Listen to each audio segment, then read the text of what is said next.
Marcia.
All right, howdy, folks. Welcome back. I told you I would be back.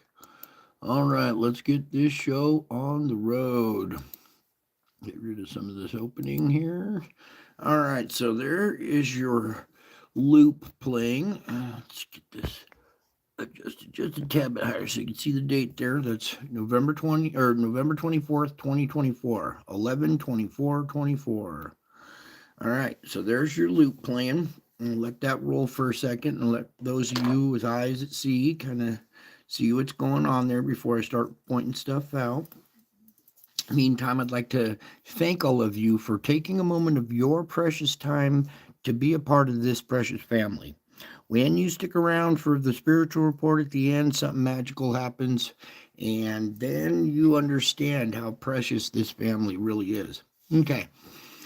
So as you see, it doesn't look like there's much going on right now. You can see we have this region right here that's nice and bright. We got activity popping out down here on this side, and there's an object in there, and I'm going to point it out here in just a minute here, but we're going to go through it frame by frame in just a sec here. But coming out here is a round object, and stuff flows over it right here, and then it moves on out. Like the next little wave of plasma that hits it bumps it on out. So this long duration right here, there's a round object, and then it moves on out. So that's what we're going to be kind of focusing on this one. In the meantime, you see activity kind of moving inward towards the sun here. Where are we going? At the very beginning here. See this? Okay, it looks like we have activity that's moving inward too. So we're seeing a bunch of little satellites again, and probably in preparation for a big event that's going to come out of this region. And we just had an M9.4 that's currently underway. Let me just really quick take you over here to the solar ham. Okay, it's lowered down to M3.2 right now, but it peaked at 9.4 just a few minutes ago. Okay, so we'll get into that in a little bit here. But first, let's get into this. Take care of business first. Let me catch this opening frame, and we'll just kind of go through this really quick. Okay, scooch down here. Get a little bit more. Okay, opening frames here. You can see some of our activity. Little satellites, little moons squirting out. Well, looks like they're squirting out, but they're passing by. They're interacting with the magnetic field of the sun there, the solar wind. And if you look right here, there appears to be something dark right in there. Go back a frame right there. You can see something right there popping through there. Some of them are faint and they don't cause a CME, but they're passing through the solar wind, creating little eddies and little bow shocks and reverse shaped bow shocks. Okay, now here comes our event right here. You see this nice loop of plasma coming out. You can see it glowing on this side over here as we start to come out. Right there. Here's your round black object surrounded by plasma right there. Okay, it comes out and it stalls there for a second, and then another wave of plasma comes out and rushes over it. You're going to see plasma flowing over this object, much like water flowing over a rock in the river. And that next wave of plasma pushes it on out.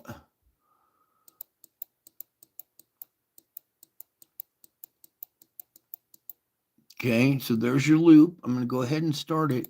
And if I speed this up just a tad here, let me go just a tad faster, you'll see the plasma flowing over this object. It comes out, it stalls for a second, plasma flows over it, and then it moves on out. Okay, hopefully you guys can see what I'm pointing out here. This object stalls for a second, another wave of plasma flows over it, and then it shoves on out. Okay. So there's your activity for the moment, or for today. All right. Meanwhile, we still have these spire regions. This one right here kind of just finished up and tapered off, right? There's your event, some of these moons, these outer satellites, and now we have this glowing region right here that's very intense, and I have a feeling this might be where our new M9.4 or possible just shy of an X flare coming out of this region right here. Okay, we'll see here in just a minute, but probably most likely out of here or down here or something. Okay, so there is your object and your activity for today. Okay, right there, moving on out. Okay, now we're going to come back over to here. Check out your solar flux indice is at 203. We're in the red. We're up another 3 points. So we're in the red and climbed 3 more into it. Meanwhile, your sunspot numbers at 164 increased by another 6 sunspots. Your area is in the green still. That's all good. Meanwhile, let's pop this open and zoom in on that for you. Whoops. Okay, so this big complex region right here is where we're seeing a bunch of our activity. 3905 and 3906. Last night they were beta gamma, and I was talking how they were in the growing phase, and if we were to see beta gamma delta, we might see it X flare. Well, here's our M9.4. I mean, that's pretty close to an X flare. Most likely came out of this region right there. Okay, we'll see here in just in a little while because it's still underway. And I don't think the satellite's quite updated, but it's most likely out of this region right here. Okay, meanwhile, we have 3908. It's no big deal up there. This one doesn't have a very strong opposite polarity. But right here, this whole configuration has really grown and come to life, all right? So what we're going to do is we're going to back on out of this. We're going to slide on over and scroll on down and see how fluxed we are. That's GOES X-ray flux, that is. Swimming pools and movie stars. All right, as you can see right there, we almost hit X potential right there. It was an M9.4. What I'm going to do here is we're going to click on that and this little spike here, but what I want to do is bring you down here, maximum M9.4 right there. Okay, hopefully you guys can see that M9.4. Okay, that was the maximum that it reached right there. Okay, so get back out of that. So there's your M9.4, and that was already going into tomorrow. Would you guys like to take a little peek at this right here? No? You don't want to come over here? We back up, and there's 1125. We could refresh it for the latest data. Tough. We're going to do it anyway. All right, so there it is coming out down at this region, okay? Wow. All right, so let's catch the opening frame of this. We got 23 frames, so why not?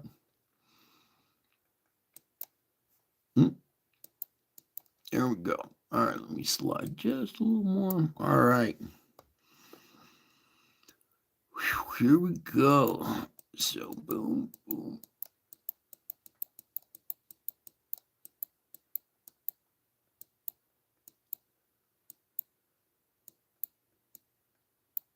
Okay, you can see our dark region right here has some plasma still attached to it, still stretching plasma out. Meanwhile, you can see it's all lit up over on this side with the plasma and everything.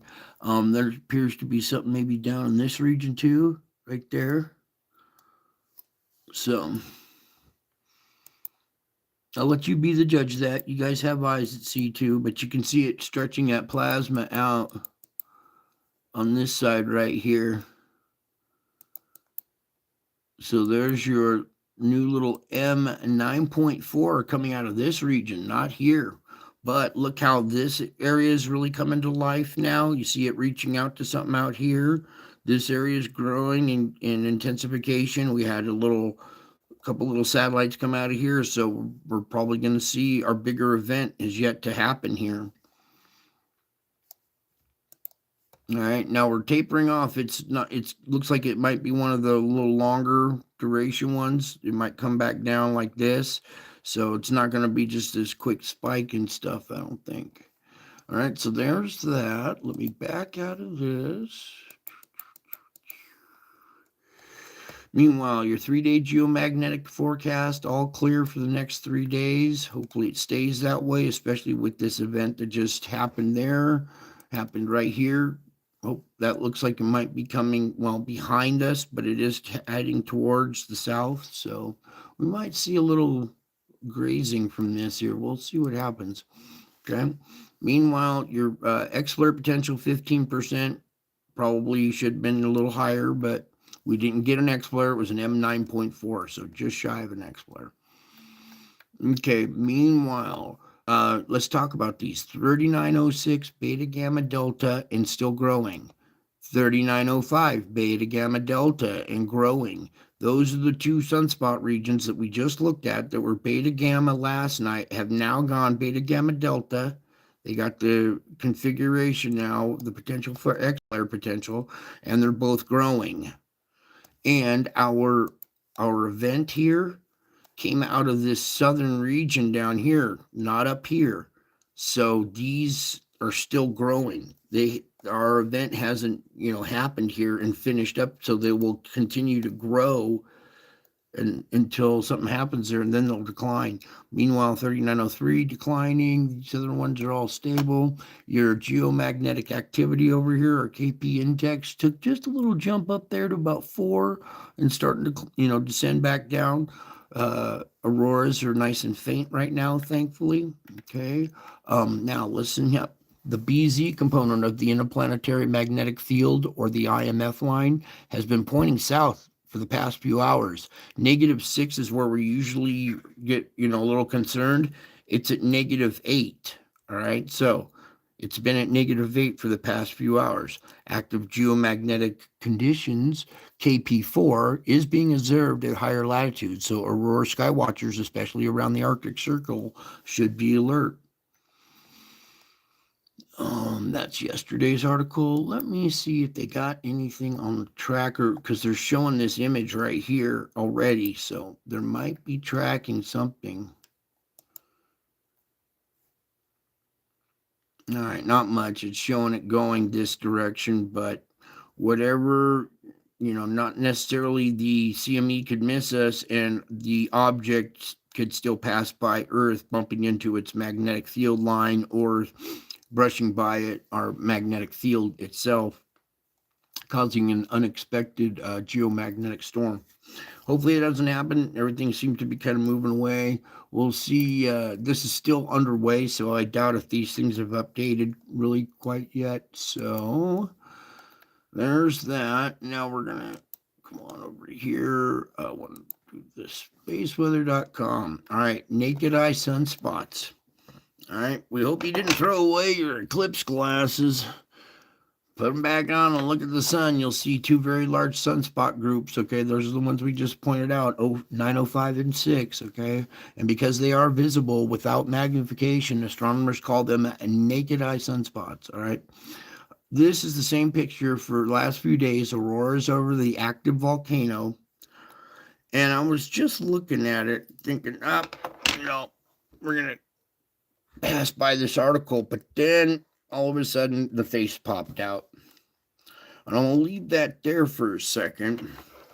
And I want you to think this is a volcano going off. So there's sulfur dioxide and gases going up right here. And have any of you ever owned a lizard or, dragon maybe?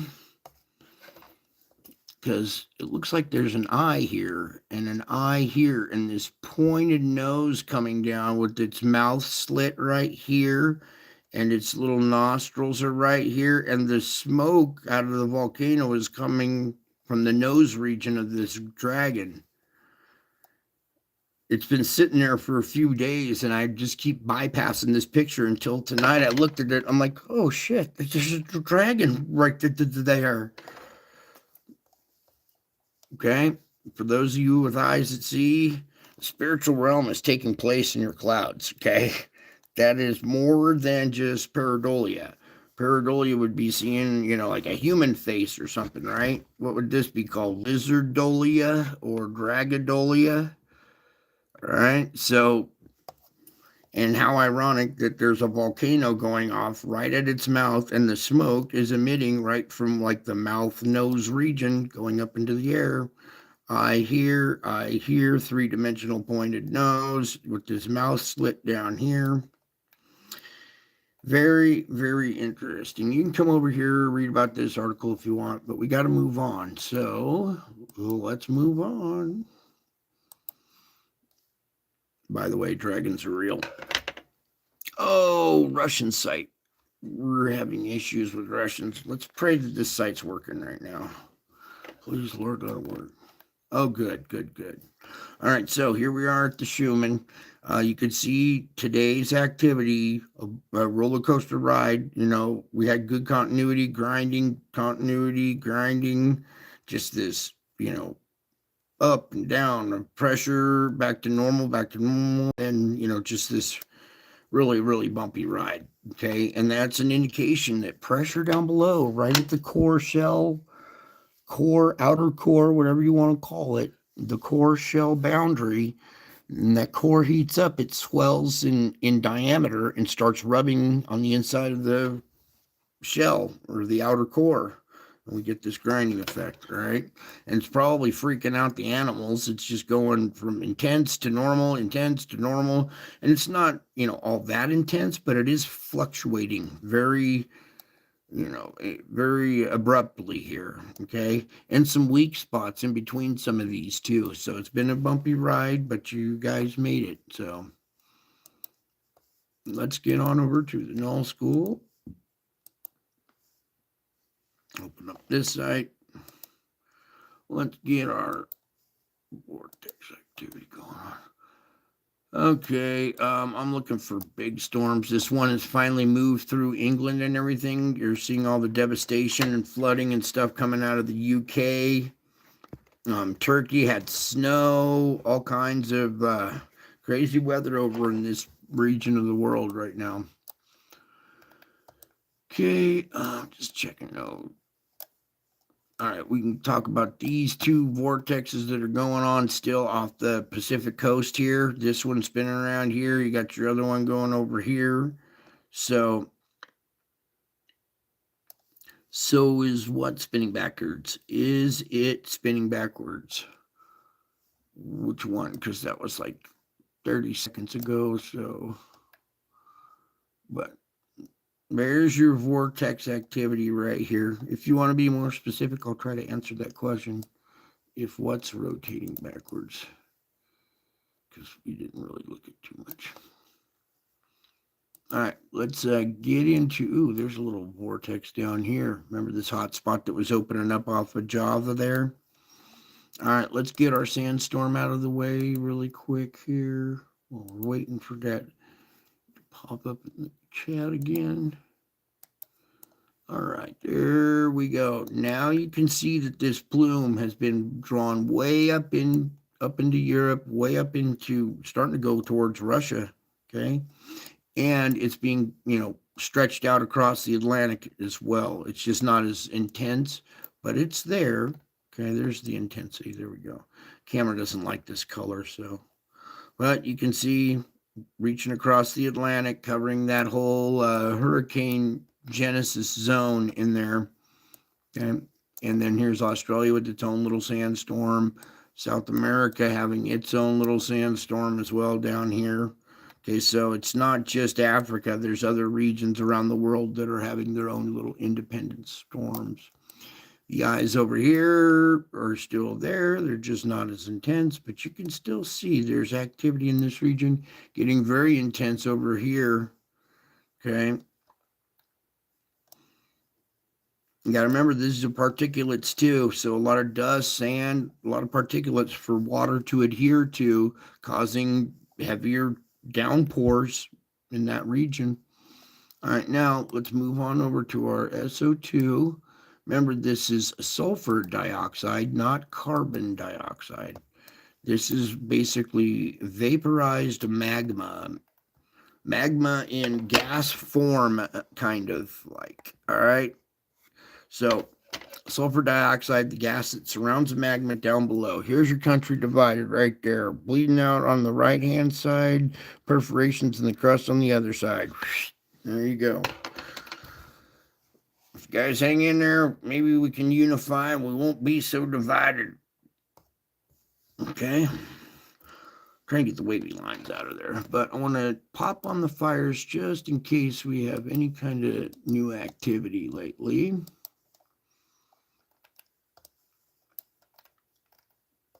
Seems to be right in that region, right in there. Okay, this sulfur dioxide comes out of the ground so hot that it sparks fires at at the site. Any kind of dry vegetation in the region will spontaneously combust and start on fire. So, but it doesn't seem to be doing it too bad right now. So we can go ahead and remove that and move on, and we will see your spots up there in Canada. Those are intense plumes. We come down through Mexico. It has all of its issues. Cuba, Jamaica, Dominican, Haiti, this whole area, all of these islands are all volcanic islands. And they're all have little SO2 plumes coming out of them. All the way down the coast of South America. All right, you see these little dots? Once upon a time, 7 years ago, there were 4 of these little dots along the Sierra, and I think it was BP Earthwatch that brought it to people's attention, and everybody like freaked out and thought it was the big one. Well, now there's millions of these sites all over the place, and no one's even cares anymore. But I do. There's your fulcrum point spot, your opposite spot darkening in. You see how it's darkening in here? So that tells me there's a little uptick in pressure because we're getting more SO2 out of those spots right there along the coast. You can see its usual activity, small little plume being pulled out there. Okay, let's get on over. There's Hawaii still doing its thing. Okay, then we're going to come over here to this side of the world. Sorry, I'm trying to just kind of move through this. Backing up. There we go. For their time zone. And whoops, take it away. And you can see that we have dark emissions coming out of China. Taiwan, our relief valve still spewing SO2. You come up through here, here's Japan. All the volcanoes along its ridge line are all spewing SO2. We come up to the Kamchatka, you can see the volcano at the very tip erupting and having big old SO2 plume right there. Meanwhile, up here, just all over the place in Russia. You come over here, here's India. They have this effect where the wind blows it up against the Himalaya mountain range, and they're so high that the gas won't go over the top. It just stays in this region, keeps recirculating around, and they're darkening in much like China. Come over here to the Middle East. They're having, plumes, sand plumes, and gas plumes. They're actually having methane come out of the ground there, which is a flammable gas, and once it hits the oxygen, it comes out of the ground on fire. Looks like flames shooting out of a pit in the sand. There's images out there.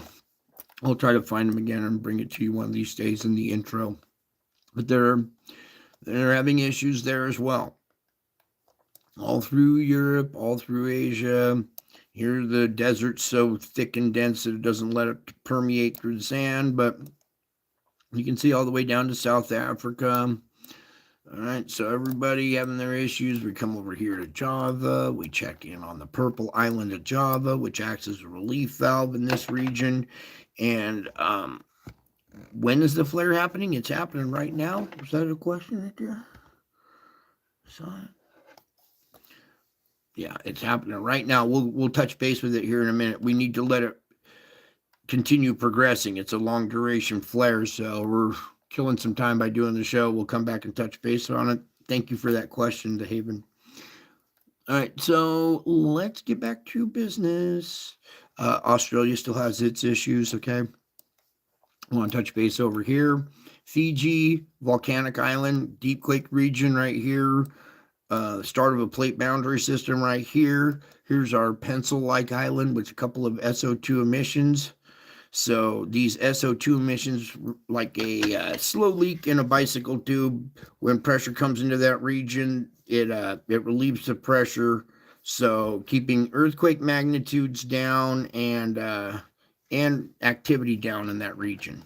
Okay, remember, keep note of that island for the earthquake report later on. Okay. I think covered all that. Let's move on over to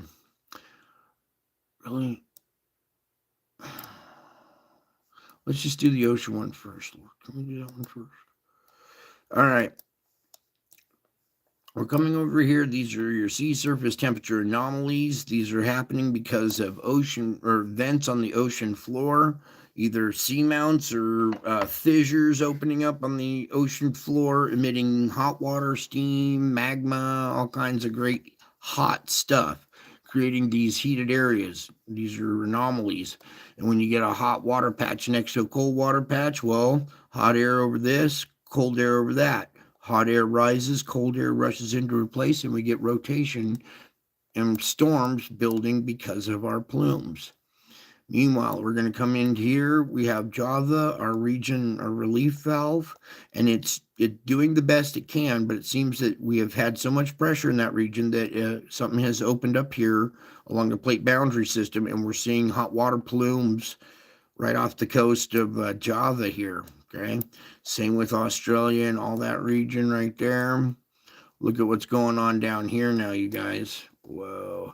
Now you got to remember they're going into springtime. They're in their springtime. All right, so this isn't summer down here yet. They just came out of winter, and this is still like the coldest water in the world between South Africa and Antarctica, except now we have these plumes opening up like this. And look at this one on the side of Africa has grown in the last few days. Okay. These ones over here on the equator have disrupted the La Nina pattern that was well established and looked like it was going to be, set to roll for La Nina. Well, no, these hot water plumes have mixed in warmer water and disrupted that nice curvature, that series of curved waves that La Nina makes in this region. Okay, so we're going to put the winds on and show you the correlation between your hot and cold water plumes causing rotation, and that rotation is guiding your storm systems. Your storm systems are being guided by the hot water anomaly effect on the ocean, and that's why these storms sit there and rotate. They don't move through across the country. They're hovering over this cold, hot configuration. Okay, and that's why they keep kind of rotating around each other. Now this wind setup and this map setup is from yesterday. This is a day-old map because it takes a day to compile all the temperatures and compile it into a map, into a moving map like that. But as you see, your weather patterns are like following this heat-induced induction activity. Here's your Atlantic conveyor belts in rotation. Okay, you can see it's coming through this region again and starting to creep up into the Gulf. We had this setup where it was coming straight down and blowing stuff out of the Gulf. Now you see this new configuration. This is warm, moist air being drawn up. And what is happening here? We got cold air coming out of the north, colliding with warm, moist air right in this zone. Look out for wild weather in this region because of our heat plume pattern structure, okay? And you'll be able to see any kind of thing that forms out here, which it would follow right up through there. Now, hopefully that sand continues to, nullify it still adds moisture to the air, but it keeps the cloud tops from getting so tall. The sand is dense, it's bigger, it's thicker.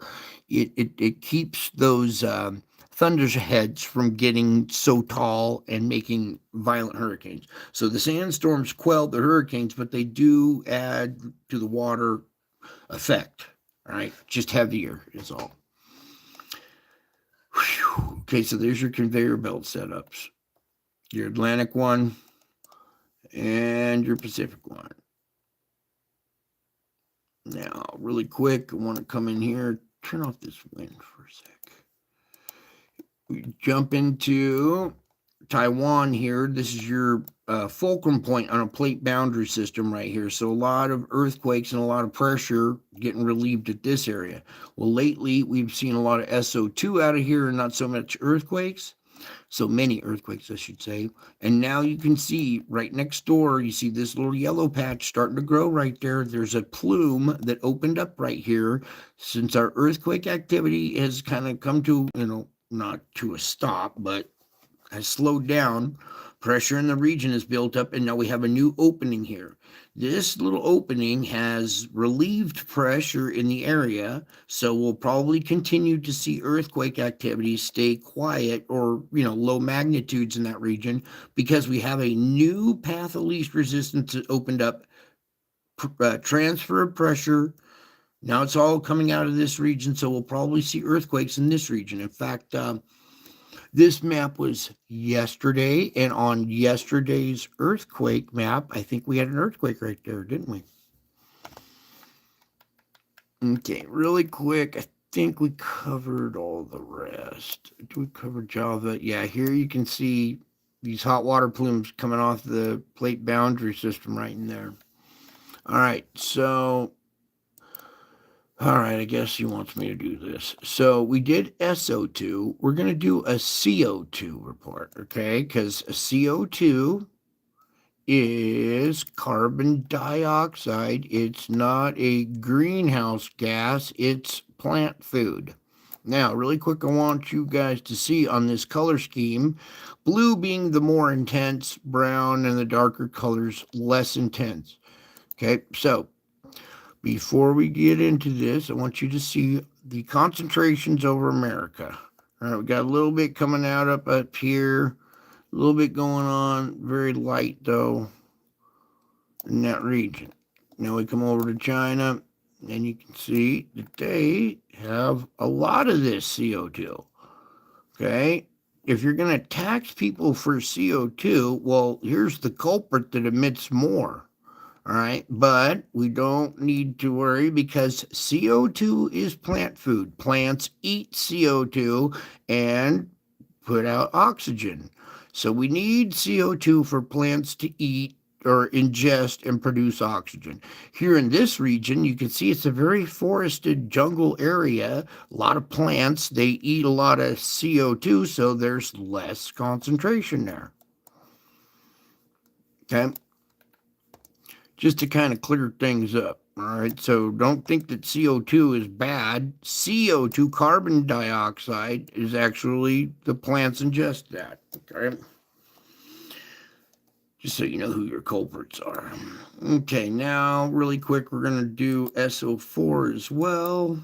This particulate, okay, water bonds to particulates or likes to adhere to a particulate. Well, SO4 is a sulfide or sulfate. It has 2 more oxygen atoms per molecule. Instead of SO2, it's SO4.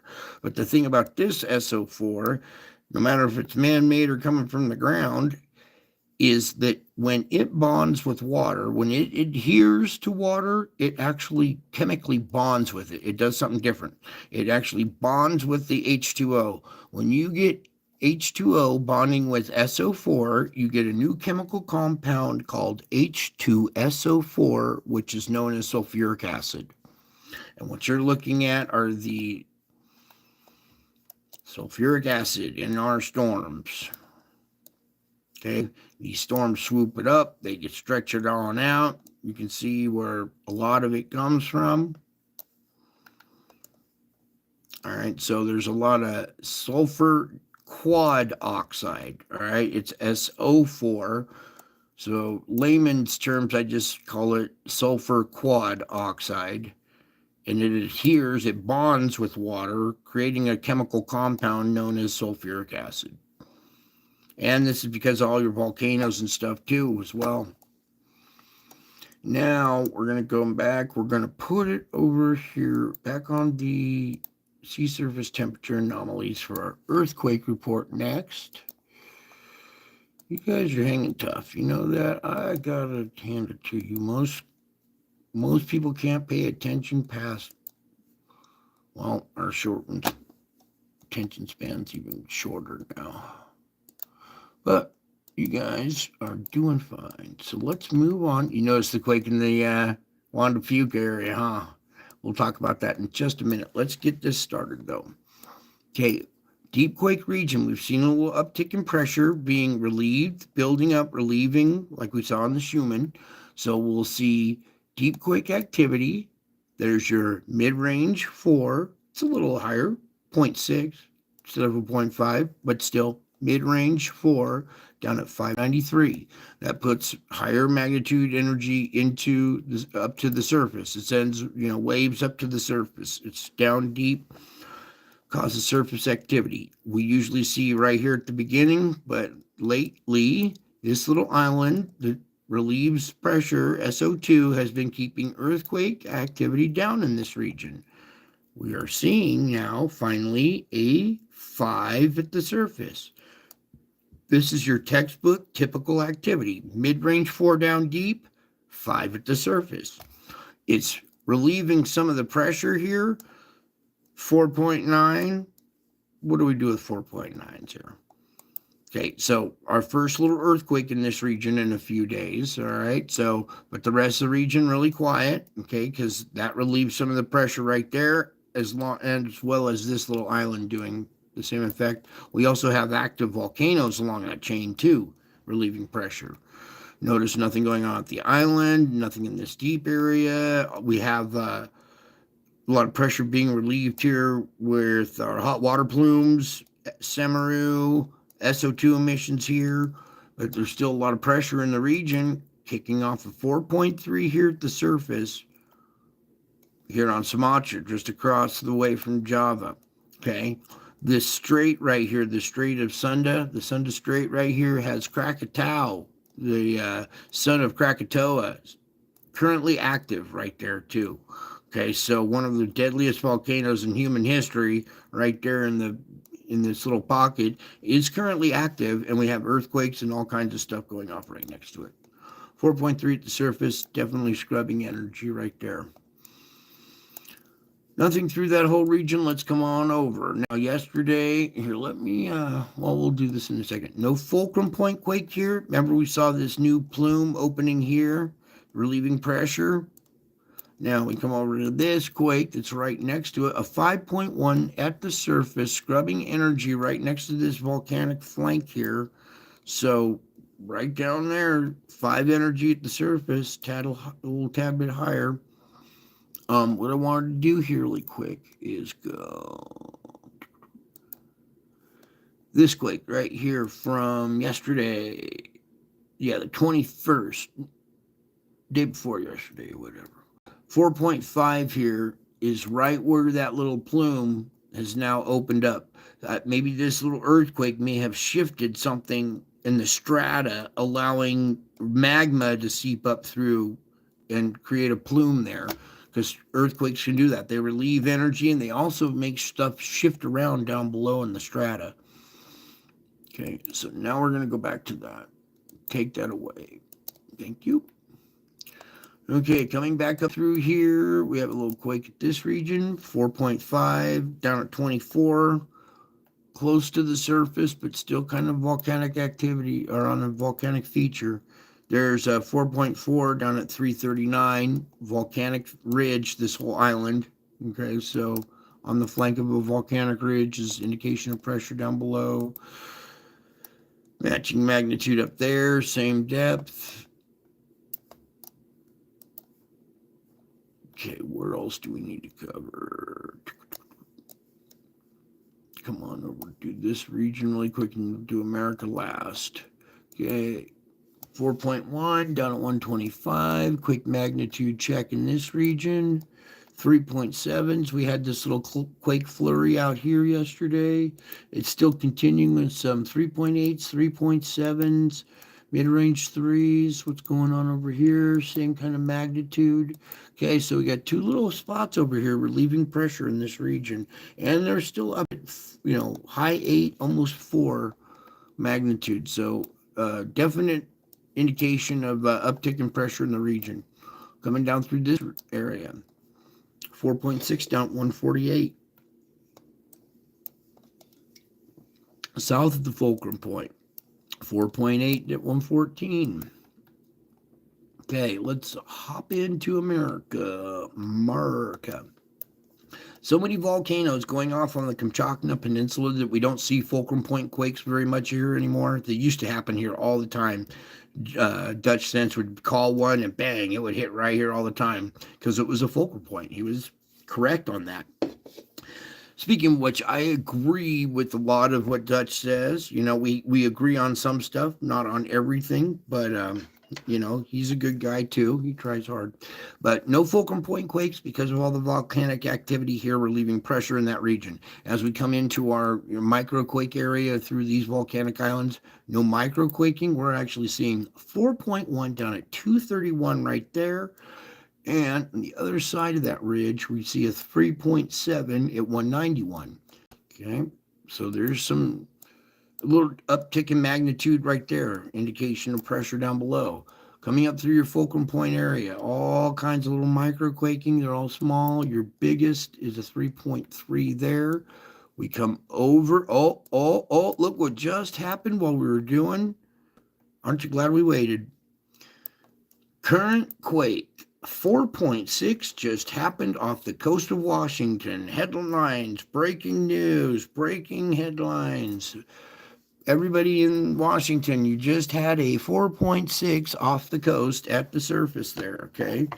And earlier today, fulcrum point quake here, a 3.1 down at 10, is relieving pressure in this region right here.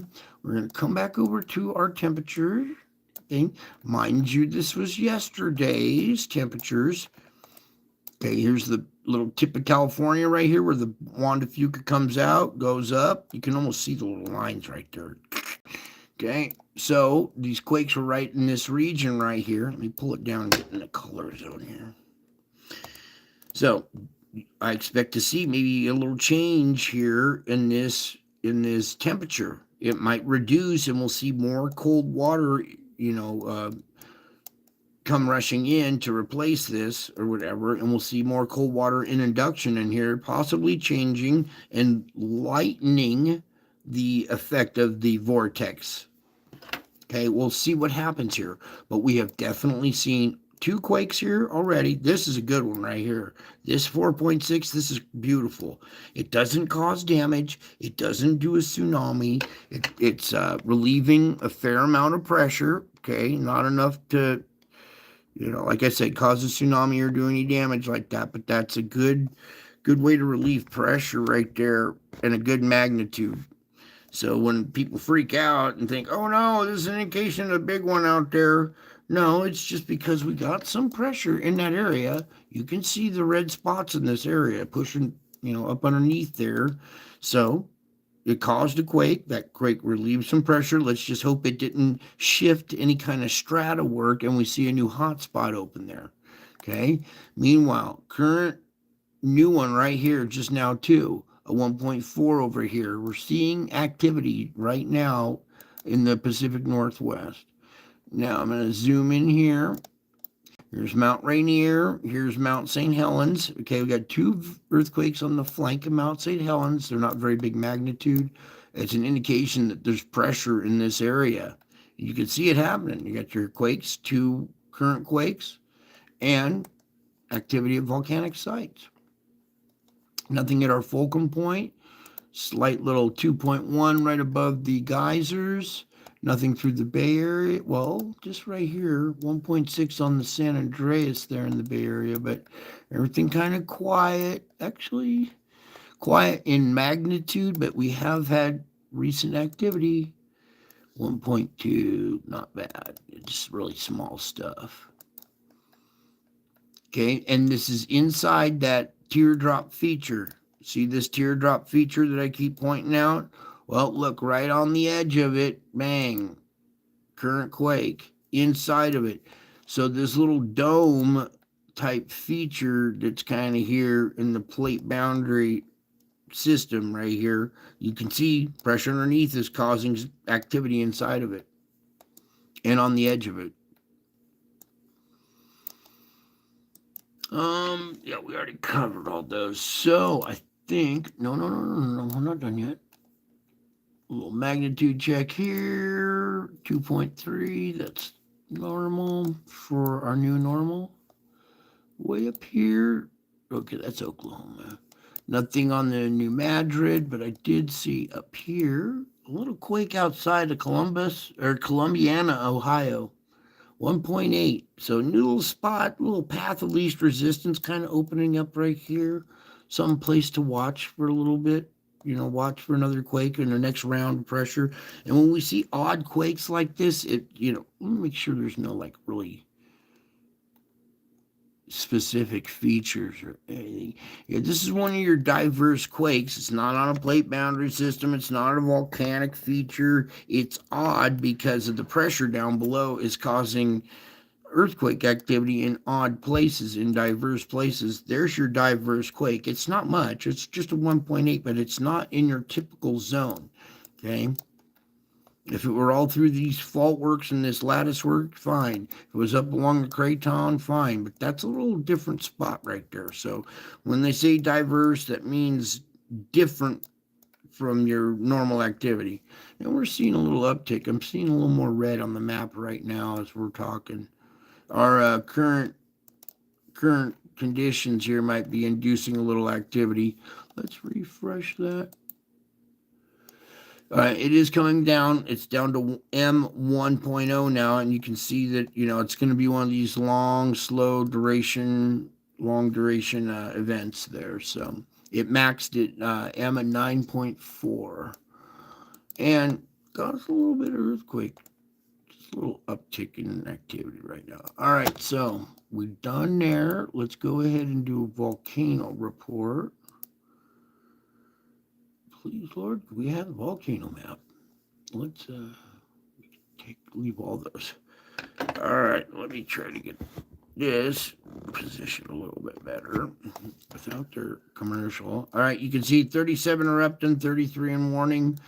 That's 70 volcanoes that are active. There's another 27 at unrest, okay? But 7 years ago, when all this stuff started happening to me, there was one volcano. If I'd have told you back then, 7 years from now, we're going to have 70 volcanoes, everybody would have laughed. They would have just been like, what are you talking about? That's impossible. There's only one active volcano. 70 volcanoes are crazy. Well, here we are, 7 years later, 70 active volcanoes, and I am still crazy about you. All right, let's do it. Semaru, we always talking about Semaru every day, just going off, pumping 14,000 foot blasts. Here's Dukono that goes off every day. Ibu, another one that goes off every day. IBU, together we're at 8,000 feet. Luatobi, 10,000. Semaru, look, an uptick at Semaru. It's usually doing 14. Its max has been 15. It set a new record of its own, and here it is, matching its record, pushing another 1,000 foot higher in the air. We saw the heat emissions coming out of the ocean there. We saw all the SO2 emissions coming out of the region. We have an uptick in pressure from down below, blasting Semaru another 1,000 feet higher. Okay, so uptick in pressure, sure enough, this is a good indicator here at Semaru. Dukono, 7,000 feet. Popocatépetl, 20,000. Okay, it's usually 20 or 19 or something, so that's pushing pretty high. Fuego, nothing. Sangay, 15. Reventador, 15. That was just in the last few minutes. Okay, there are so many current active volcanoes. That was just in the last few minutes. Here's today. Here's November 24th, which was today and is now yesterday because, well, time just flies at this channel. There's your map of insanity that you showed that on the evening news. People would laugh and go, that's not real. But if you came over to this channel and got so used to this that it becomes just like desensitized to it. Changes in activity of craters within the 9-hour period. Whoa, that's just a scary looking picture.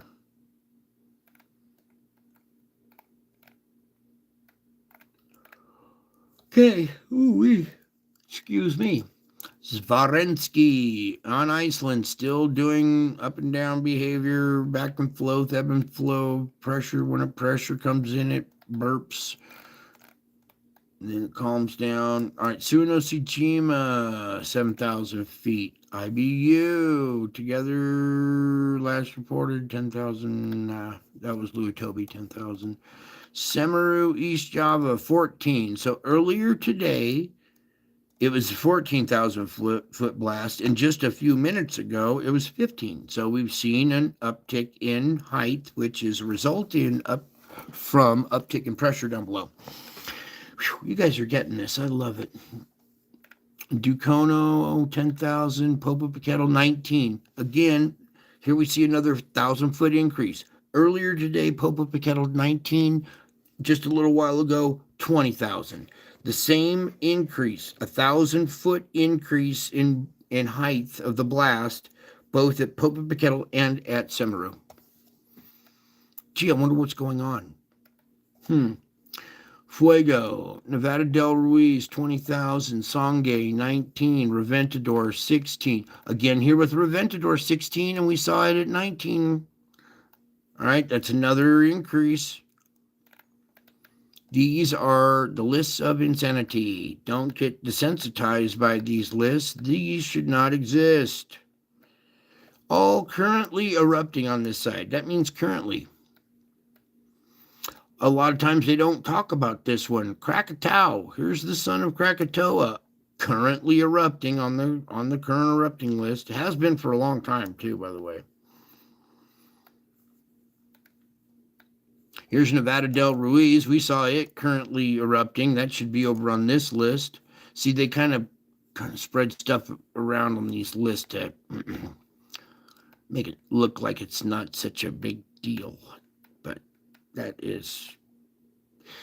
If you took this list to the mental ward, to the doctors at the mental ward, and gave this list to them, they might need a rubber jacket. They would have problems accepting the truth. So you'd have to give them some meds and be like, hey, doc, 70 active volcanoes currently erupting. No biggie, because it puts so much ash into the air that it's affecting our weather. And ash is a particulate. We got all kinds of particulates in our air. We have all kinds of heat plumes in the water that evaporate more water vapor into the air. Whoops, I'm going the wrong direction here. Click the wrong one. There it is. So it's all that vapor creates more raindrops. That's more volume of water out of your storms. Your basic storm that used to dump an inch now dumps a couple inches or a foot. Okay, so here we are, current conditions, November 24th. We have our activity going off on the West Coast still, but we're going into the morning of the 25th. Noon, convection, nighttime. You see how this big storm's still forecasted to come together, so watch out for that activity. Morning of the 26th, noon, convection, nighttime. Morning of the 27th, noon, convection, nighttime. 28, noon, convection, nighttime.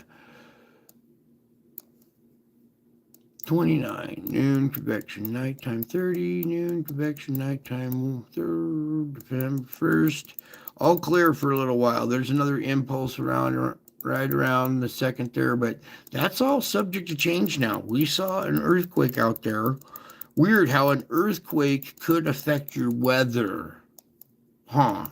How weird that an earthquake could affect your weather, but it can, because these heat plumes that are controlling this rotation out there, if we see a new heat plume open up, that thing will strengthen. Maybe if we see more cold water rush in, this might weaken. Okay, so it can either affect it one way or the other, but hopefully we've seen a reduction in pressure because of the earthquake in there, which would reduce the color or keep it cooler in this area and slow down this rotation and weaken it.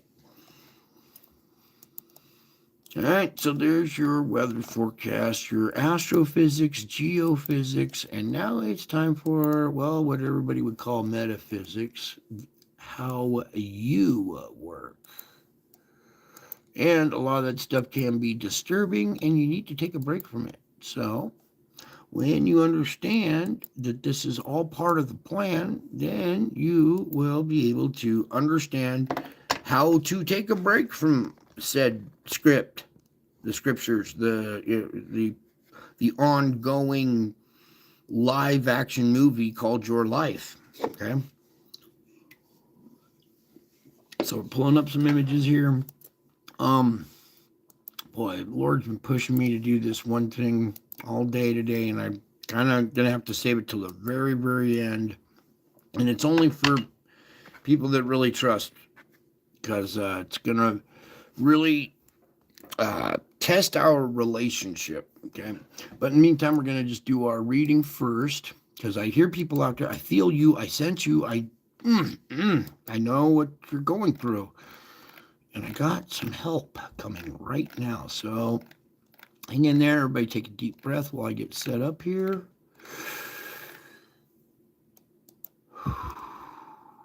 In through your nose, out through your mouth. We get more like that. There we go. And we'll zoom in closer on this one here in a moment. Actually, let's just let that play for a second. Volume, Lord. Howdy, folks. Welcome back. So, snapping some pictures of the clouds yesterday, and it's gonna rock you to the core. So, just give me a second. What looked like a face over here, and I'm gonna start zooming in on this face because it's a real face. And if you look back behind it here, let's zoom in just a little bit. You'll notice that back behind here, this face is being projected by Jesus's heart right here. You can see it radiating out. Here's Jesus's face. He's pulling open his shirt, exposing his heart. His heart's radiating out this image in the sky. Okay, so let's get that image right there. More like right there. Okay, that's good enough. So, real images, real events, all happening because, well, the times that we're in, and all happening because of who I am and what happened to me. Okay, so you guys need some foundational work. We're gonna go right to the foundation and just start going to town here. Okay, a lot of stuff comes from this. All right, not only does it bring hope and peace and courage, it also brings you strength too. Okay, in these times right now, your strength is being tested. And remember, I am your strength. This truth about me is especially precious on days when your inadequacies are screaming at you, telling you that you just can't go on. Your inadequacies are screaming at you that you can't go on. But knowing me as your strength is like having a guide who is always with you, showing you the way forward, clearing away obstacles, empowering you to take the next step. So I hold you by your right hand and I guide you with my counsel.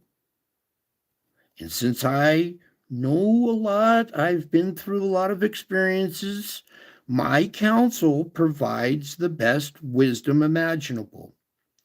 So don't fret about your weaknesses. They are training you to depend on my loving presence, confident that I am with you and I will help you.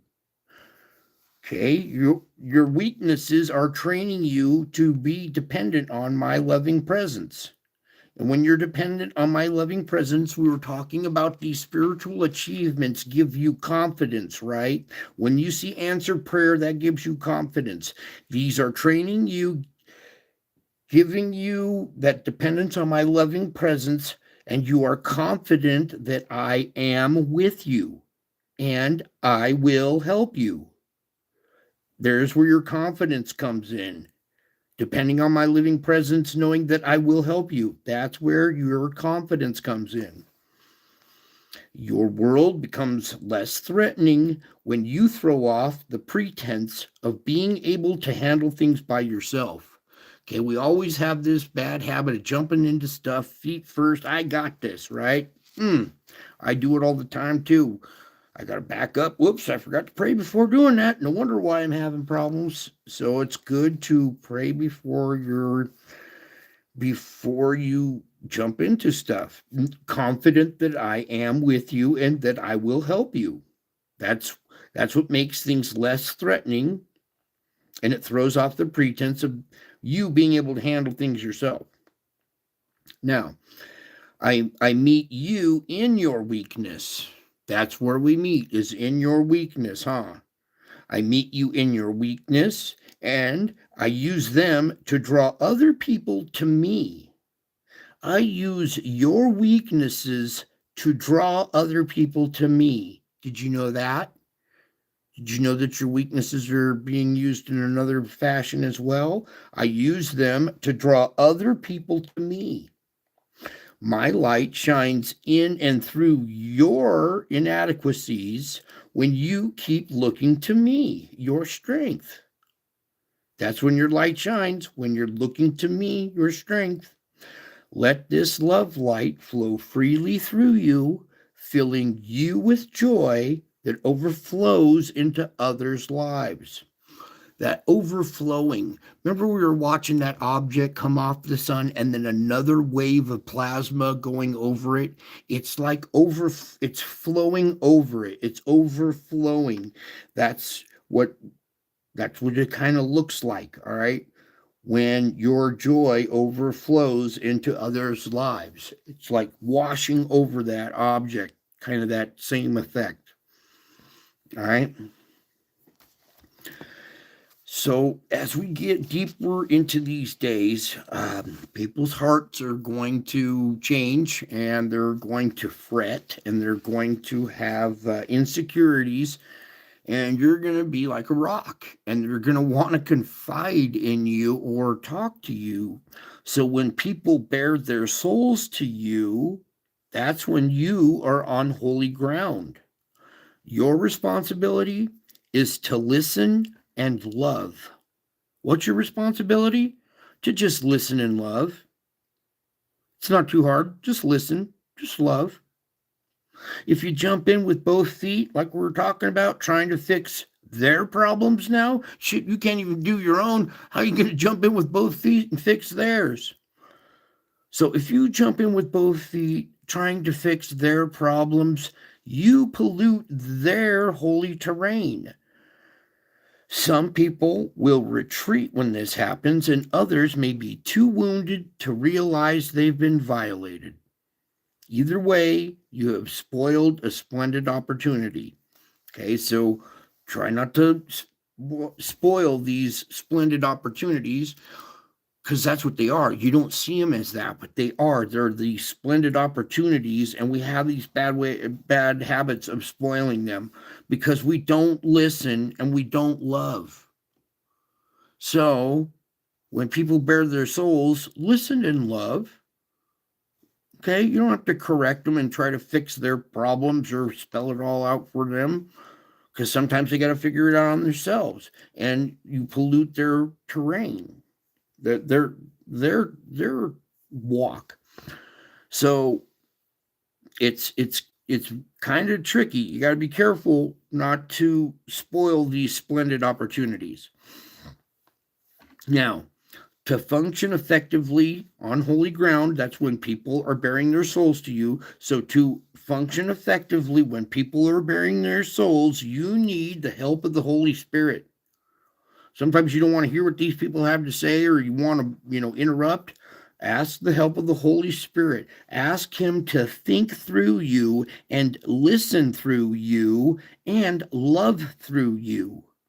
Okay, so when people are bearing their souls, think, listen, and love. Ask the Holy Spirit to think, listen, and love through you.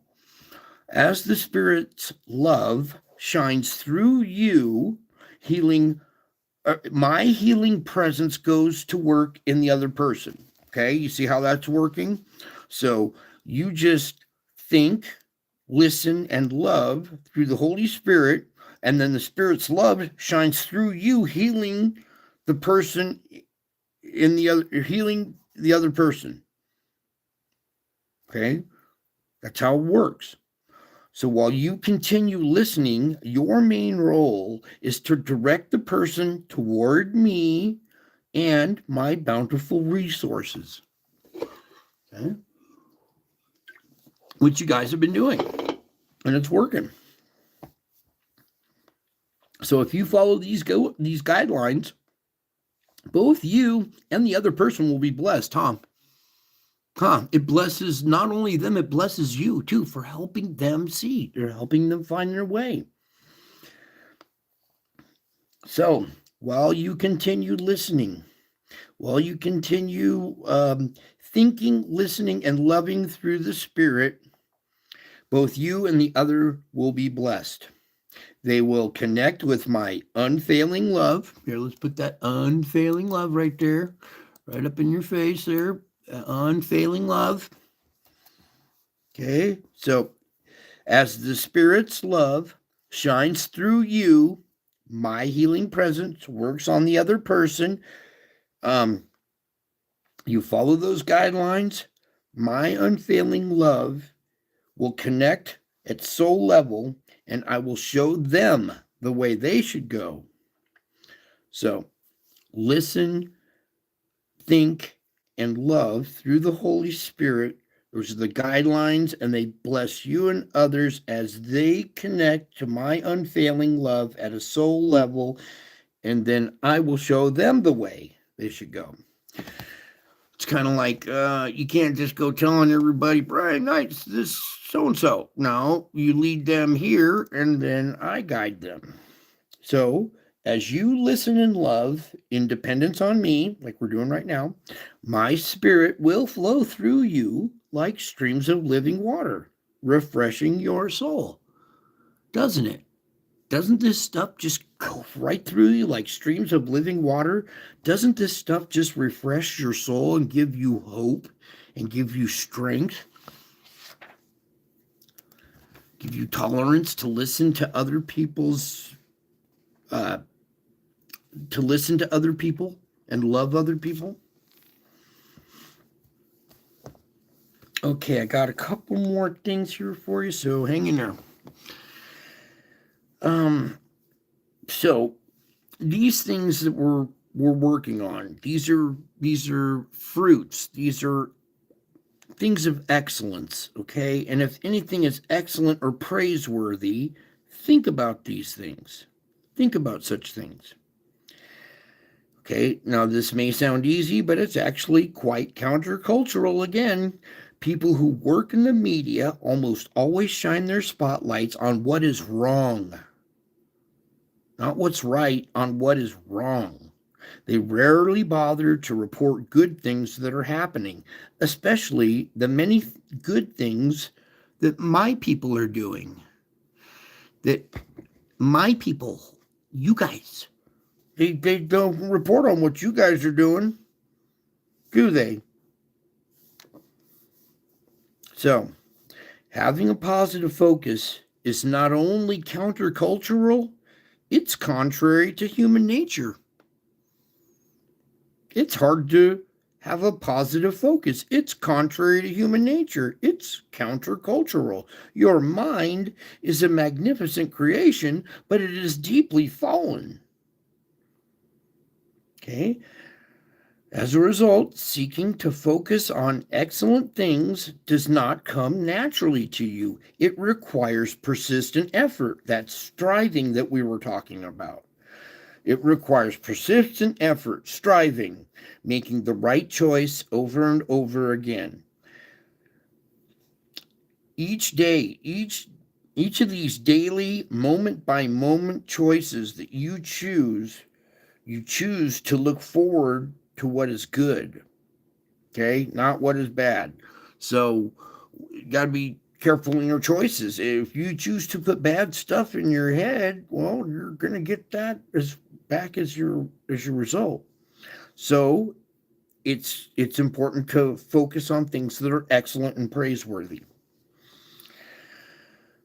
So in spite of the massive problems in this world, much remains that is worthy of praise. The one who is the most worthy of praise is the one who is right here beside you, closer than your own thoughts. Okay. This is the one I'm closing with? I think so, yeah. All right, one last little thingy here. Yeah, we'll leave it on this one. All right. So, you see that love up there? It's unconditional. It's it's really quite easy to understand for people who are parents, or if you had a father in your life, it's more like a father position to their child. Okay, and parents sometimes discipline their children, even though they still love their children. They have to discipline them to teach them, and I discipline the one I love. And discipline is instruction intended to train. It's not punishment. Discipline is instruction intended to train. These disciplines that we're working on, right? These are instructions that are intended to train. So I intend to train the ones I love. I discipline the ones I love. I instruct intended to train the ones I love. Oh, now it doesn't sound so bad, does it? No, it is a course of action leading to a greater goal than immediate satisfaction. Because that's what we all want, immediate satisfaction. And this discipline is an instruction intended to train. It's a course of action leading to a greater goal. You're headed towards a greater goal, and that greater goal is not immediate satisfaction. In fact, effective discipline can be unpleasant and even painful. So it's easy for you to feel unloved when I'm leading you along a way that is difficult or confusing. Sometimes you feel unloved because the way is difficult and confusing. So, in such a situation, you have an important choice. You can cling to me in trusting dependence, or to back away from me and seek to go on your own way. So when you are able to recognize my discipline as a facet of my love for you, then you can go through tough times joyfully, just as the early disciples did. Disciples, discipline, disciple. If you're practicing these disciplines, that makes you a disciple by default. Did you know that? If you're practicing these things, these disciplines, disciple, discipline, if you're practicing these disciplines, that makes you a disciple by default, okay? That's the definition of a disciple, is somebody who practices disciplines, isn't it? Now, as a disciple, you can come boldly into my presence, asking me to show you what I want you to learn and what changes you need to make. Asking me to show you what I want you to learn and what changes you need to make. Okay, so tell me also of your desire for reassurance of my love. That's okay to desire reassurance of my love. That's why you were here at this show. It's reassurance of my love, right? It's okay to desire that. Tell me about that desire for reassurance of my love. Take time, like right now, to bask in the light of my loving presence. Presence. I'm here with you right now. You are in my loving presence at this very moment, even in replay. Timeless. Okay, you see my face and you see this heart right here. You see this fate. Oh, we'll leave it there. Tell me of your desire for reassurance of my love. It feels good. Take time to bask in the light of my loving presence. And as you gaze at my face, the light of knowledge of my glory shines upon you. Doesn't it? That is the reading for tonight, okay? You guys are indeed a royal family, and we have a lot going on in this world, right? Okay, so that was it for our spiritual report and stuff. Now I have to go into a different area, okay? This area is going to really test our relationship because I have some other stuff that I have to show you as well. And that can be disturbing to a lot of people. Some of you have already been through this little process a little bit and already know where I might be going with this. Others who are new here should probably not go through this process. This is more for people who have a good solid foundation, because I'm going to rock that foundation a little bit, okay? But we're gonna rock it in a musical way, okay? Now what I'm about to tell you is something that's gonna sound a little far-fetched and off the hook, and it can only really be explained a certain way, so bear with me as I try to do this. Really, Lord. And pictures too. There's a code in the music. And let's just get started by giving you a sample, all right? Now, when I was going through this process, I showed you angels, right? Angels are messengers. One of the angels told me that all the music was written for me. And I'm like, what are you talking about? No. That's, how could that be? That's not even real. And they said, no, you're going to find out. And all this music was written for you. I'm like, how can that be? I'm not all that special. So what we're going to try to do here is explain this the best I can. Okay, so in your musical notes, where is the scene? Is that it? The 5 notes?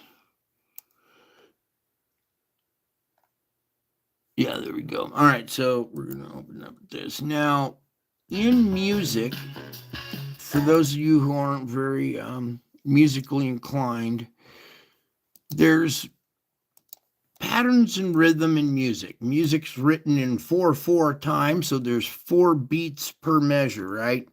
Well, in your music is a phrase, a sentence, or a phrase, okay? And it's hidden in the musical notes, not in the words. It's in the actual notes themselves. So this is going to be a little interesting here. I'm going to try to do this as the best way I can without rattling you guys too much, all right? Now, if you don't want to hear, let me warn you something. When you hear this code in the music, it will change the way you listen to music. It will make all music new. Even your favorite song will be all new again because you will hear the code or the message that's in the music.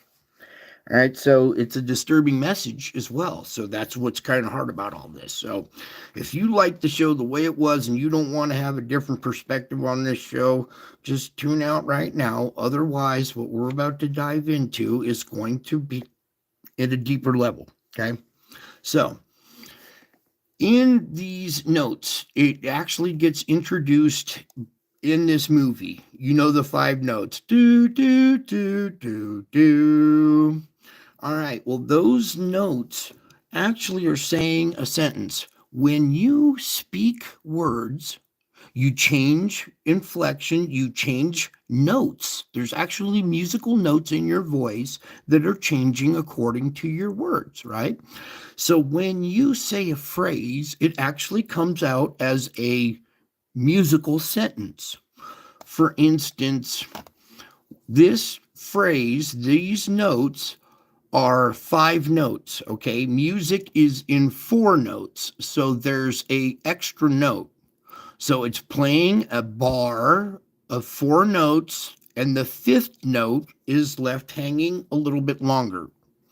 Okay, so you're going to hear 1, 2, 3, 4, 5. Okay, now these notes are mimicking words. So the words of this sentence, these aliens are teaching mankind that Jesus Christ is God. So here we go. This is just real quick disclaimer. This is for educational purposes. This is not for banning my channel, YouTube. Play the 5 tones. Can you hear it? Jesus Christ is God. All right. There's a message in those notes. These beings are communicating, teaching them the language of music. All right.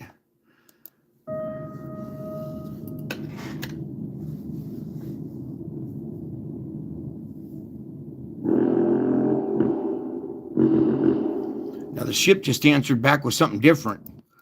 It answered back with the rest of the phrase, and we'll get into the rest of the phrase, but let's just stick with the first 5 notes.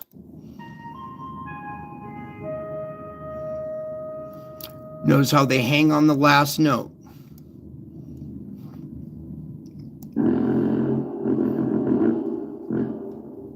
Okay, there's the same answer back from the ship. I'm not going to tell you that phrase quite yet. We're still working on this phrase, and it hangs on the 5th note, which in the phrase would be the word God. Jesus Christ is God. Okay, so here we go. You guys are doing well.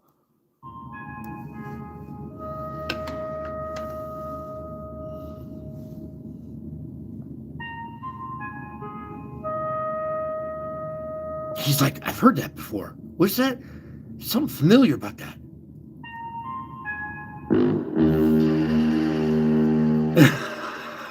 Is God, and shatters the windows. Do you guys get the effect now? Do you understand the musical notes are saying a phrase?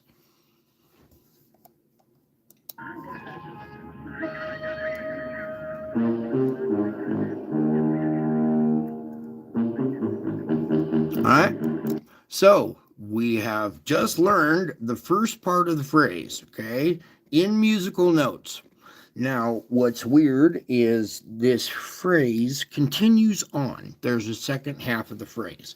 This is where it gets a little disturbing and is going to, well, answer a lot of questions and cause a lot of questions and maybe rattle our little relationship here, but not to fear. I'm going to try to do the best I can here with this. So I have to find one of these images I've been looking for here. Really quick, while I got to go find a picture really quick, we're going to play this video really quick. Keep that in your head. Jesus Christ is God. I got to put this video on for a second while I find a picture. I really don't feel like reporting on that stuff right now. Actually, I want to go back and revisit an event that happened earlier this year, 2020, around Easter, when I captured what appears to be Jesus in the clouds here. So I need you to tilt your head to the right about 45 degrees, and here's an eye, his other eye, his nose, his mouth, his chin and beard, his hair flowing back like this, and you can make out a crown up here above his head. That crown is hovering over his head. There seems to be almost a little halo around his head, too. And once you see that image, then we can zoom in just a little bit tighter. There you go. Alright, so. Alright, that was just a Okay, quick and filler this while I event. found this picture. Alright, now, the spiritual realm is, well, good and evil, right? So, what I'm about to show you is going to be a little disturbing. Some of you have already seen this picture, but it might help explain a little bit here. Now, this is half Jesus, half devil. Okay? God is good and evil, knowing good and evil. You were made in this image, knowing good and evil. Okay? You know the difference between right and wrong, good and evil. It's which you choose. That's the spiritual battle, right? So, in this phrase is the second half. Okay? The second half of the phrase is here. Let me help with the first half. So, Jesus Christ is God. Well, the name Jesus Christ, those two notes, those two syllables, those two notes are the same notes as Brian Knight. Jesus Christ is God. Brian Knight is God. And the devil all in one. Now, when you incorporate the rest of the phrase and the devil all in one, that whole phrase now becomes not Jesus Christ, because Jesus Christ is Jesus Christ. Brian Knight is God and the devil all in one. That phrase, those musical notes, run through every song. Commercials, little jingles, the background music in your soap operas. When you start listening to music, you're going to hear in the musical notes this phrase over and over and over again. Brian Knight is God and the devil all in one. Okay, now what we're going to do is give you a sample of that music. Okay, now don't let this disturb you. Okay, I have overcome the world. So there's the good news. If you love me, you're in good hands. If you hate me, well, then you're going to have those repercussions. All right. So this is how this works. That's why you fear God. If he was just this passive guy that you could just beat up every day, you wouldn't have any fear of him. But there's a reason to fear God, because he's Jesus and the devil all in one. And you guys are made in this image. You have the propensity for evil and good. This is the spiritual war within. When I showed you some of those faces in the clouds, they were bisected faces, weren't they? This explains the bisected faces. He comes as a sacrificial lamb. He returns as a lion. All right? He returns as a wolf, hunting, seeking who he may devour. Okay? He is the wolf. All right? Now, that's the hard part, all right? The fun part is now that we got past the bad news and the good stuff, or whatever, the hard part, the fun part comes now in listening to your favorite songs. And let's just pull up one that I can play without getting all kicked off YouTube. Is our all of our opening music. When I do an opening, the music that we're doing openings to all has the code. Every single song has the code. Let's do this one, for example. This was the song I think we used tonight, right? So, what are you gonna ask the wizard for, Pixel? Well, I'm not sure he's such a... I'm... Right. All right, listen closely, because here it comes.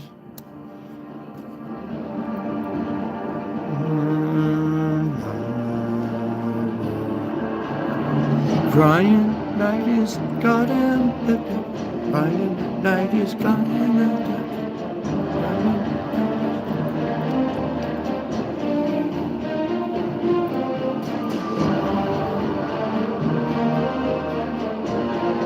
Knight is God and the devil.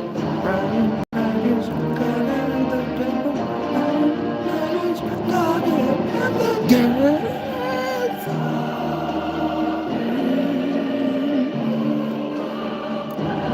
Can you hear it in there a little bit? Okay, there's a sample of it. Now, it's in all music except for like some rap music, which isn't music.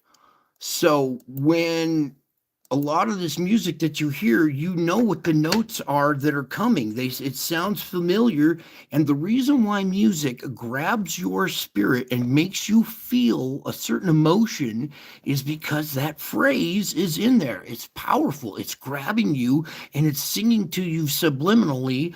Brian Knight is God and the devil. Brian Knight is God and the devil, and it runs through all music. Here, let's pull up another one.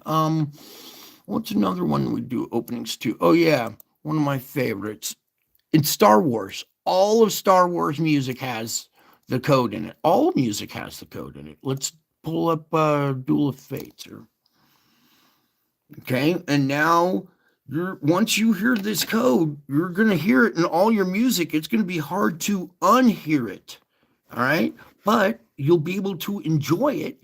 And when you hear the code in the music and you start singing along to the code, you're actually praising me.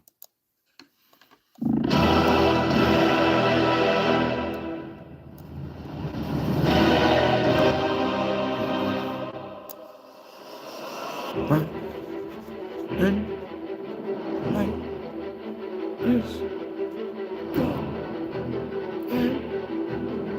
here we need that one's a little complex.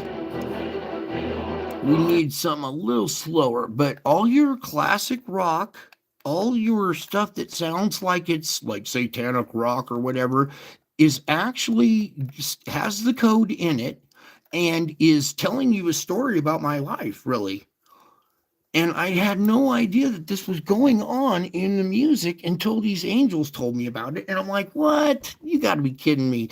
Me trying to tell people this is going to sound like egotistical or just off the wall egomaniac.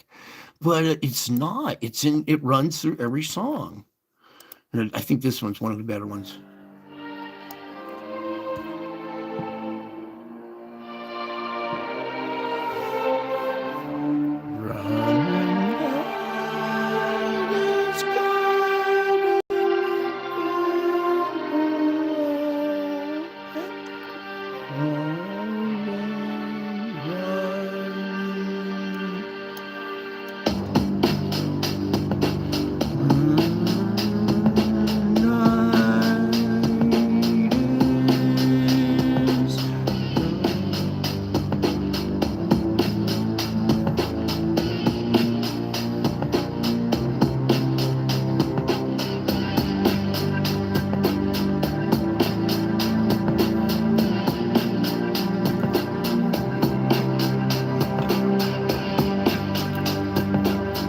Takes a minute, but if you listen closely, you can hear it.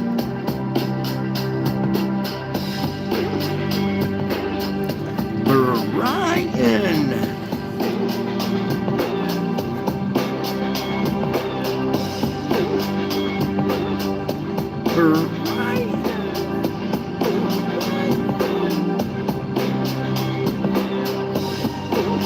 Okay, so I can't really play a bunch of rock and roll because I'll get strikes or whatever, but go listen to your classic rock and roll, listen to your jingles on TV, listen to your ads, all kinds of music has that code in it.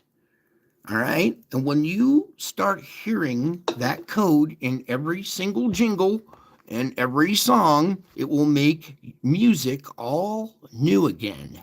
All right. I make everything new again. And I can take your old song, your favorite song that kind of got boring and old, go listen to it now and listen for the code in it. And when you hear the code in every single thing, you will start to believe me. You will then have ears that hear. You thought you had ears that hear before? Start listening to your random music.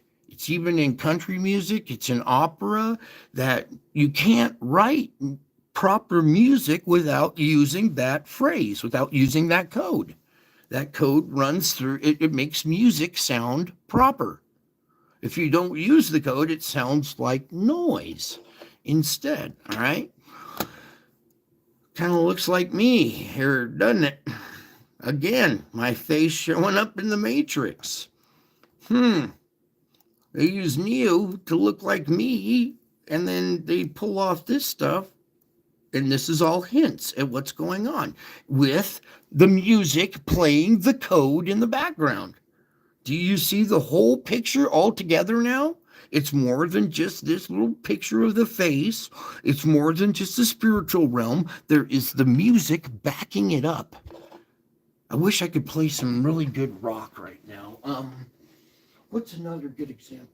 What's another? Let's just maybe try to sing one or hum one instead.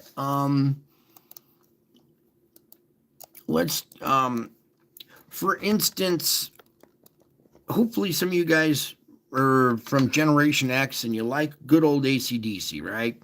Now everybody thinks, oh, it's satanic rock. All right, but listen to the words and the music. For instance, the song is titled Hell's Bells, but it's all talking about spiritual realm stuff. And the opening notes are do do do do do do do do do do.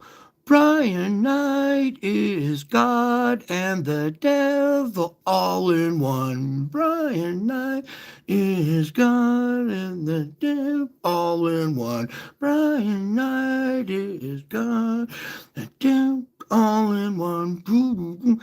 Then the lyrics come out and say, I'm rolling thunder, pouring rain. I'm coming on like a hurricane.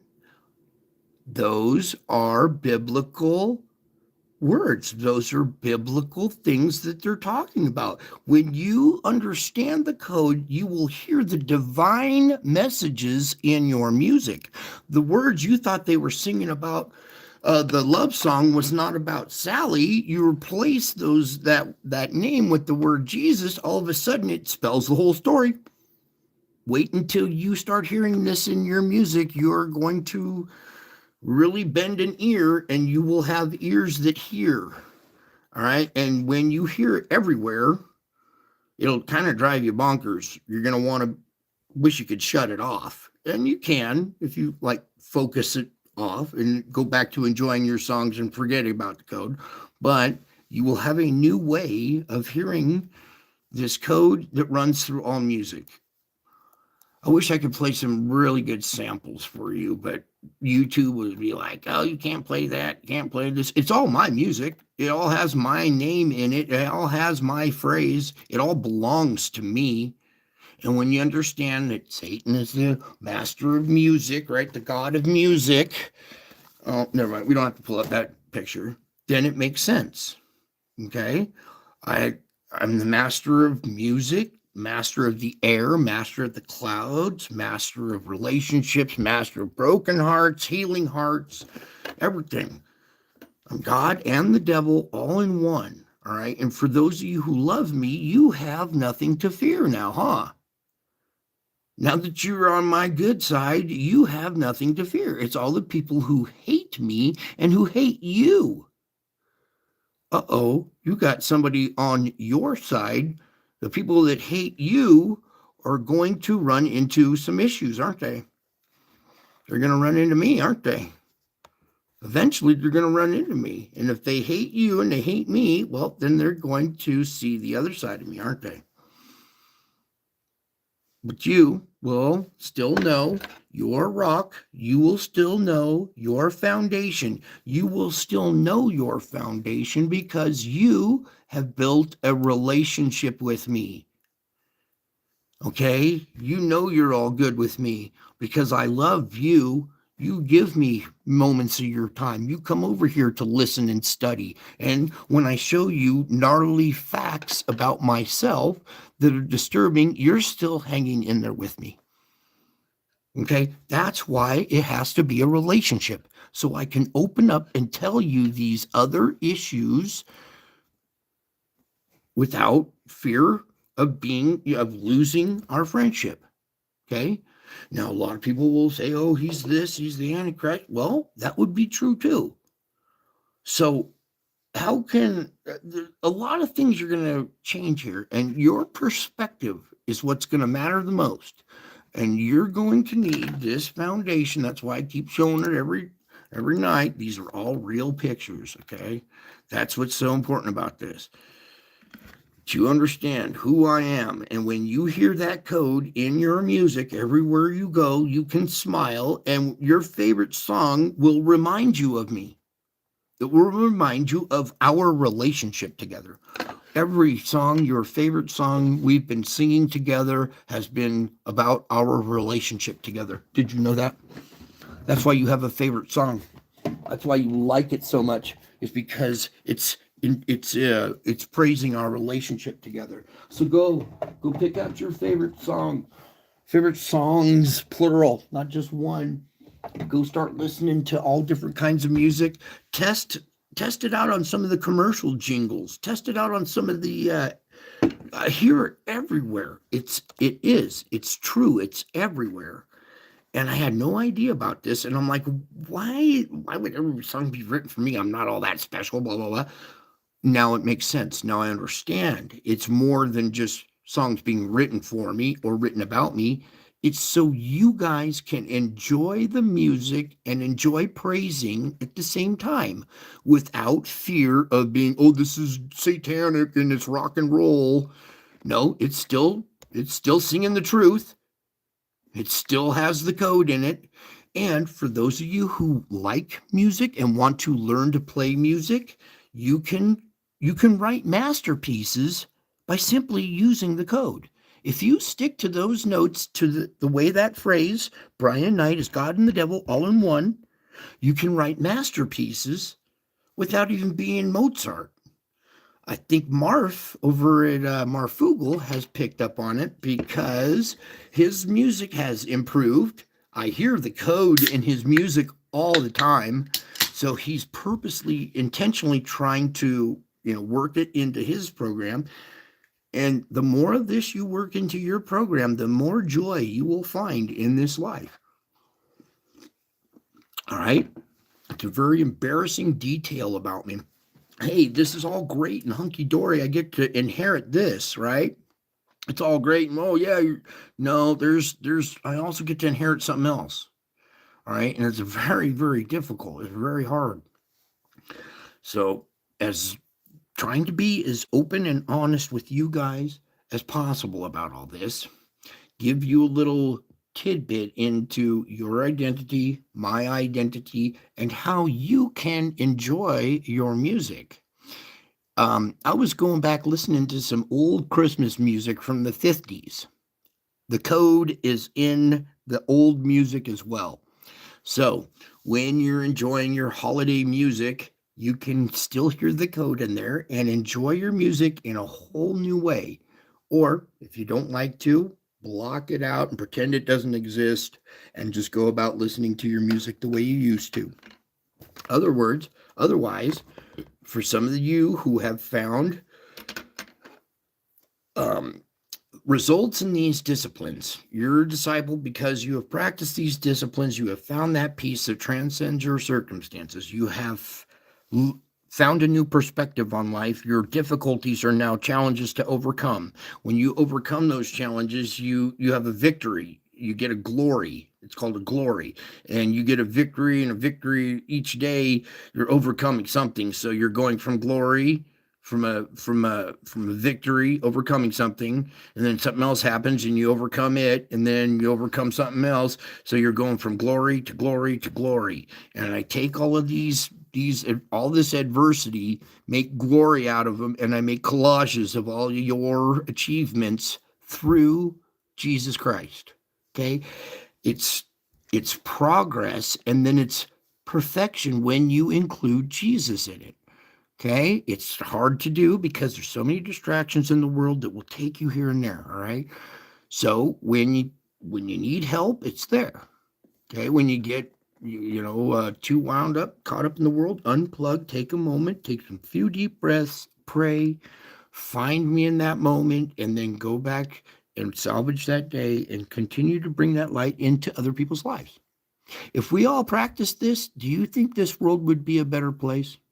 If everybody knew these disciplines and practiced them as a disciple, don't you think this world would be a better place?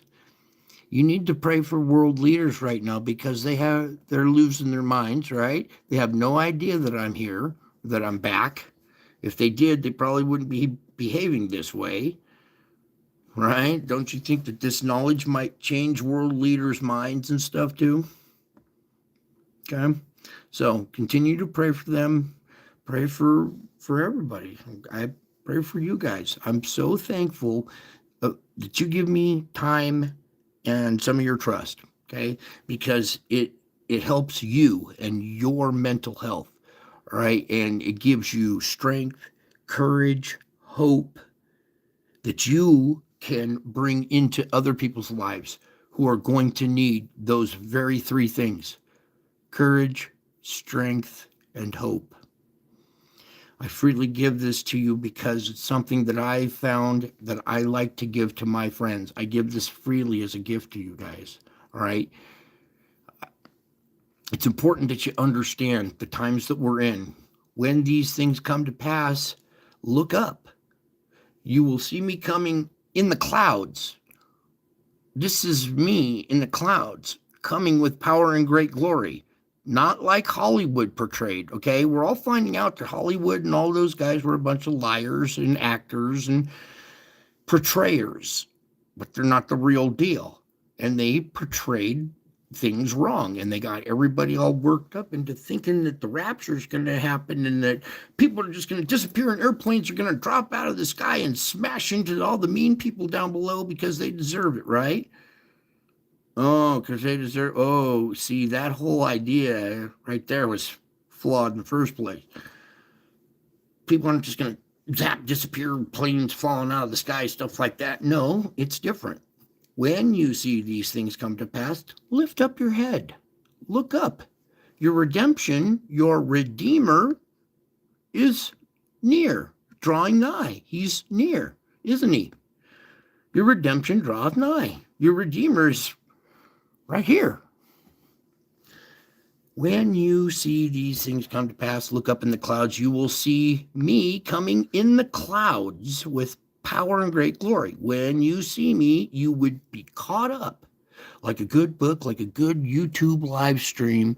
It takes you away from your circumstances for a while. You get caught up with me in the clouds, where we meet in the air of cyberspace, online, on the internet, in the air of cyberspace, where I went and provided a place that where I am here at the Brian Knight channel, you may be also. Okay? This is the real deal. When you put it to the test, go out there and start putting it to the test with your music, and that's going to strengthen your foundation as well.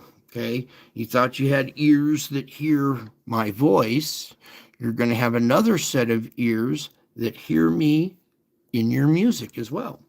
And then you can scream out your favorite song and know that you're praising me at the same time while you're enjoying your favorite song. We're connecting again through the music.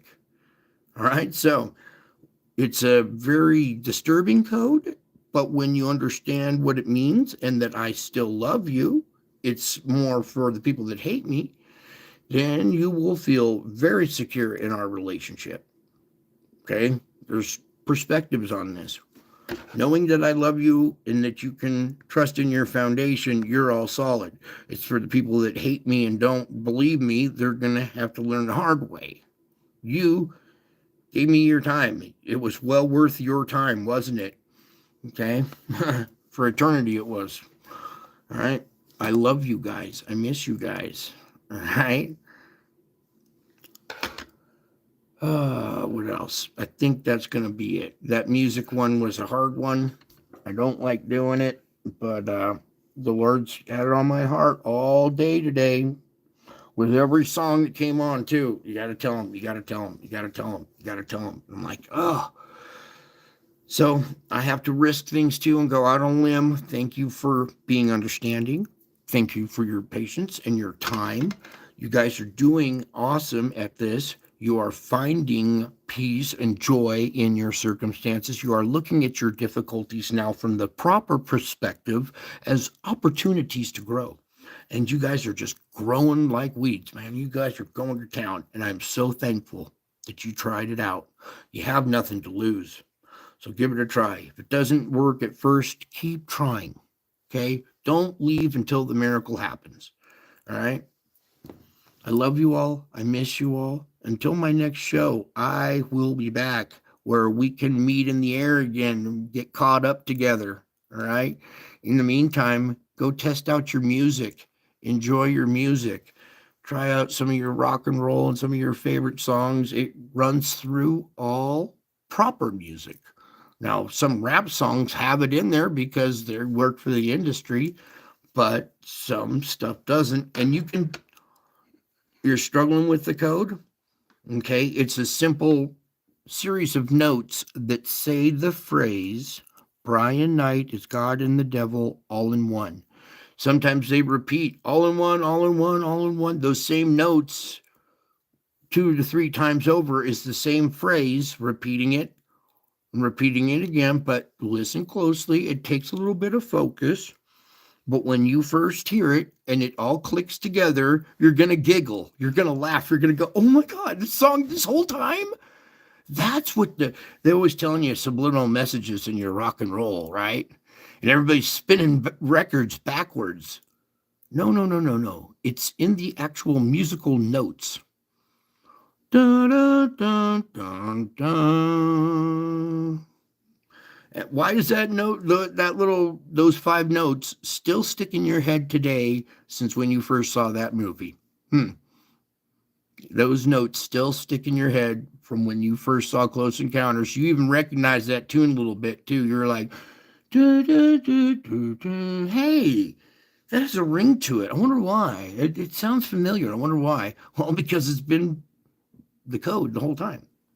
And it's been in your music this whole time. And when you hear your music with a whole new ear and then sit there and think it's been there this whole time, then you will know who I am. Okay? I love you all. I miss you all. Until my next show, I am a man of my word. I will be back. I am already back. Can't you tell? Bye. Oops. Let's bump it one more time. Bye.